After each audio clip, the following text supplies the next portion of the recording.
Ok, donc cette formation s'appelle, nous commençons donc, cette formation s'appelle Transition vers le Digital Learning. Alors, au début, on est resté dans cet intitulé concepteur e-learning, mais c'est beaucoup plus explicite pour beaucoup, concepteurs de parcours digitaux. C'est vraiment apprendre à mettre des cours en ligne. Hein, comment je mets les cours en ligne, sur quelle plateforme, tout ce genre de choses. Donc, c'est ce qu'on va voir en détail. Donc cette formation démarre dans quelques semaines. Elle est en multimodal. Donc on va voir un peu l'objectif pédagogique. C'est vraiment d'apprendre à construire un parcours de formation multimodal. Vous allez voir les étapes de montage. Il faudra choisir des plateformes, il faudra choisir des outils. Hein, il faudra faire un découpage pédagogique numérique. Donc on sait comment faire un découpage quand on a une formation classique, mais comment la faire, comment scénariser le parcours de formation multimodale. Donc il y a d'autres personnes qui nous rejoignent en même temps.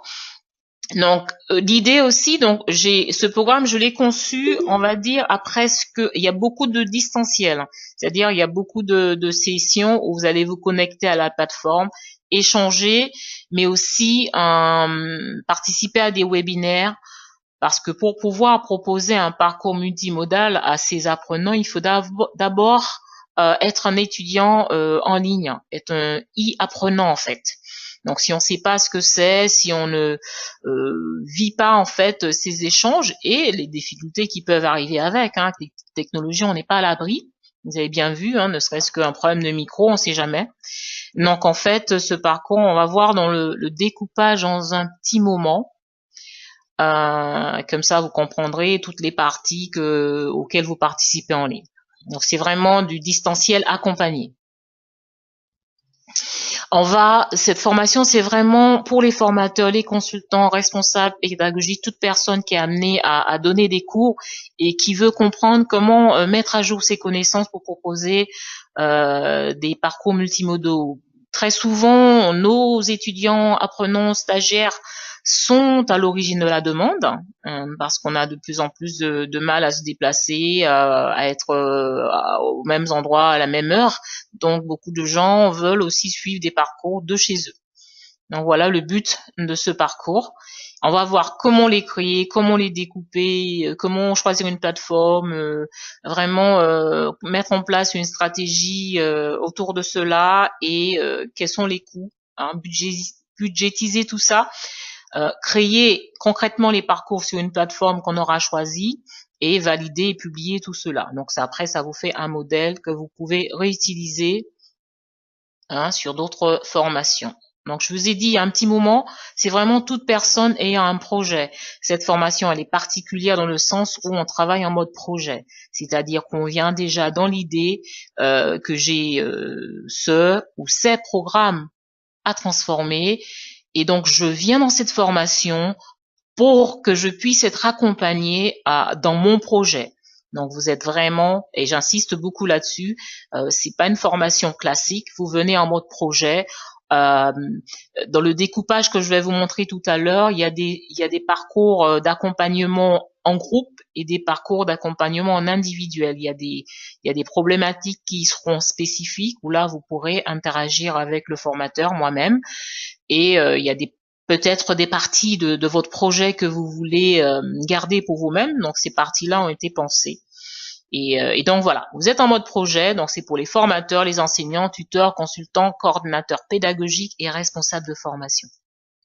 Il n'y a pas de prérequis à part avoir un projet, être déjà dans la dynamique d'animer des sessions déjà. Alors, nos modalités pédagogiques, bien évidemment, hein, si on propose un parcours comme cela, c'est parce qu'on a une plateforme pédagogique, c'est parce que on a tout un circuit qui est en rapport avec notre plateforme pédagogique, notre LCM, Learning Content Management System. C'est tout simplement une plateforme qui vous permet de mettre des cours, de mettre en place des forums, d'inscrire des étudiants.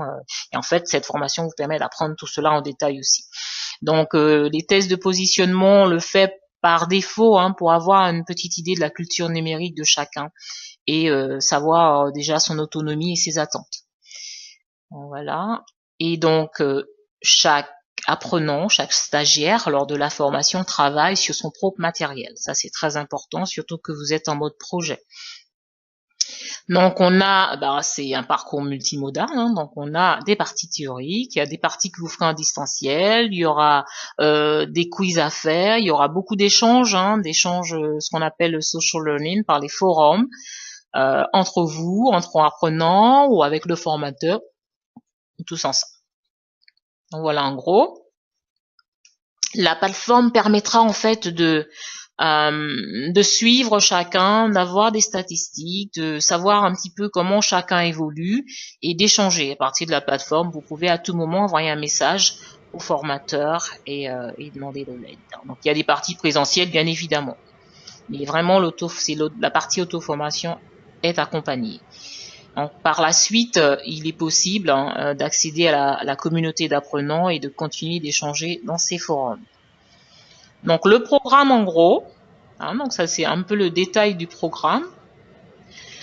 Donc on va voir les usages et les représentations, l'évolution des outils, mais vraiment dégrossir un petit peu sur les idées reçues. Beaucoup de mise en situation, identifier les principales caractéristiques d'un dispositif de formation multimodale, comprendre son implication, la présentation classique des plateformes en fait, plateformes pédagogiques, à savoir que dans cette formation, on vous donnera une base pour pouvoir choisir celle qui vous correspond en fonction de votre on va dire de votre stratégie e-learning, ce que vous souhaitez faire, comment vous souhaitez utiliser cela. Donc chacun, effectivement, il y a toutes sortes de plateformes, elles répondent pas à tous les besoins. Donc ça veut dire que vous devrez identifier vos besoins et choisir une plateforme qui va répondre à cela.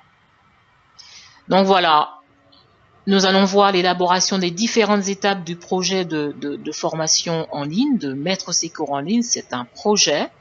Il y a plusieurs étapes. Il faut bien les scénariser. Il faut vraiment être organisé en ce sens et prendre en compte tout au long le besoin de l'apprenant, comment j'accompagne l'apprenant, est-ce que j'ai créé suffisamment d'interaction, est-ce qu'il manque quelque chose. Donc voilà, donc la formation vous apporte cela, vous apporte aussi des outils pour une base de travail pour pouvoir scénariser et découper, faire des choix. Donc vraiment, un certain nombre d'outils seront présentés à vous, pas mal d'outils d'ailleurs, et là vous verrez la valeur ajoutée de ces outils par rapport à ce que vous voulez mettre en place. On discutera, on comprendra le nouveau rôle du formateur, et donc voilà. Donc il y aura des travaux de groupe, travaux en individuel, développement de contenu, etc. Les boîtes à outils, nous verrons tout ça, comprendre bien les standards, savoir quand j'utilise une plateforme et si jamais je change, que devient mon contenu, comment les transférer, etc. Bien sûr, comment créer des tutoriels aussi. Donc on en discutera, on fera des choix, on verra ce qui doit être mis à disposition des apprenants en fonction de leurs besoins, du type de public que vous avez. Donc voilà un petit peu le déroulement de la formation. Donc nous avons créé cette frise qui vous permet de voir un petit peu, donc on a la légende ici. Donc vous voyez quand vous avez des webinaires, des vidéos à regarder, la durée des vidéos, les modules à distanciel. Donc en fait c'est voilà, ces petits carrés jaunes ici. Si vous avez des parties où vous avez de l'autodiagnostic, c'est représenté ici, et le travail autonome en ligne, donc hors ligne. Donc vous avez du travail autonome en synchrone, en temps réel, en même temps, et vous avez la partie où vous êtes asynchrone, c'est-à-dire vous le faites sur votre temps. Et donc c'est là qu'on précise le social learning asynchrone, et voilà un petit peu en gros. Et quand vous avez du distanciel, les parties distancielles sont faites sur des demi-journées. Puisque c'est la meilleure façon de travailler, c'est de faire des découpages où on peut assimiler en moins de temps, on repart, on travaille sur d'autres parties à distance, on communique et on revient sur des demi-journées pour valider et concrètement avancer sur certaines parties. Donc voilà, en gros, le déroulement de cette formation. Donc c'est moi qui l'anime, je suis responsable de générer pédagogique à l'ISRH. J'ai pas mal d'années d'expérience en e-learning depuis Londres, hein, où j'ai appris, où j'ai fait mes études universitaires. Et c'est vrai que ça a beaucoup, beaucoup changé depuis l'époque où j'ai démarré et maintenant, mais les outils sont beaucoup plus ludiques maintenant, beaucoup plus intéressants et beaucoup plus faciles à utiliser. Et on n'est plus à l'époque où on a vraiment besoin d'un informaticien pour paramétrer un certain nombre de choses. C'est beaucoup plus ludique en ce sens. Alors le calendrier, cette formation démarre. Premier webinaire est prévu le 17 mai. Et puis nous avons les dates pour les séances en présentiel. On a vu un petit peu dans la frise. Et une fois que la formation commence, en fait, toutes les dates, vous les avez. Et vous avez des rappels sur toutes les séances. Donc voilà en gros le calendrier de la formation. Vous pouvez avoir plus de détails une fois que vous serez inscrit. Si vous avez des questions là tout de suite, n'hésitez pas. Donc notre séance, nos dates en Martinique, en sachant que pour le second semestre, nous aurons une session aussi en Guadeloupe et en Guyane, ça sera en 2019. Les dates sont pas encore définies. Donc voilà, cette formation vous revient à 2 550 € par participant et le financement dépendra de votre statut actuel, soit financé par votre employeur, ou si vous êtes un indépendant, c'est l'autofinancement ou un demande de financement par Agifis. Et donc voilà, si vous voulez plus de précisions, je suis à votre écoute. Sinon, n'hésitez pas à m'envoyer un mail. Ce qu'on fait en général à suite de cela, c'est qu'on vous envoie un mail avec à titre d'information un devis si vous avez besoin effectivement de valider votre inscription et faire votre démarche de financement. Donc voilà pour cette formation qui vous accompagne vraiment à rentrer à prendre le virage numérique. Vraiment, en tant que formateur, responsable pédagogique, c'est vrai que si on s'est pas encore lancé, il est temps de faire ce pas et c'est vrai qu'il y a énormément de valeur ajoutée euh, pour nos animations. Merci de votre participation. Et n'hésitez pas à poser vos questions ou à m'appeler par la suite sur mon portable au 37 66 90 si vous voulez. S'il y a d'autres questions que je n'ai pas évoquées ici. Je vous remercie de votre participation et je vous souhaite une très très bonne journée. Je vous dis à bientôt. Au revoir.